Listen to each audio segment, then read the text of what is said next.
In this demo, we are going to cover part 3 of our BCM master migration from current server to the new Windows server. So these are the steps which we are going to implement. Let's jump into the demo. We are going to copy the entire master directory from our old BCM master server and we are going to override it on the new master server. I have already accessed the administrative share of my current or the old master server. I'm going to copy the entire master directory and I'm going to paste it here.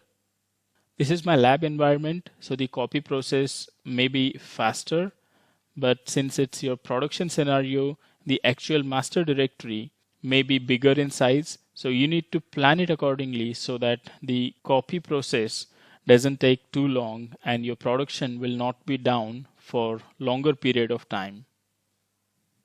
When you get this prompt, make sure to select replace the files in the destination. We have now successfully copied the entire master directory from our old BCM master server onto the new BCM master server. We are now going to edit the identity.ini.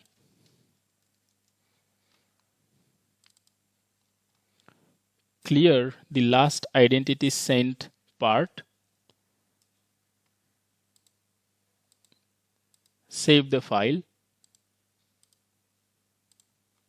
And now we are going to start the BMC client management agent service on the new master server.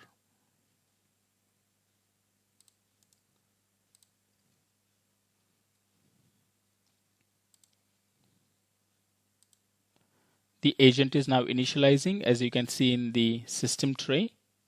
The BMC client management agent is now fully initialized on the new BCM master server. It means we have successfully established connection with the database server and our BCM master is successfully migrated. To verify, launch the console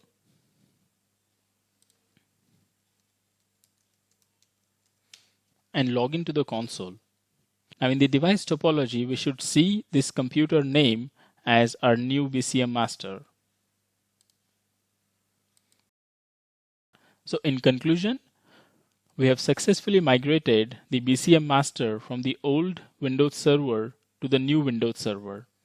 If you have any queries, feel free to contact BMC support. Thanks for watching.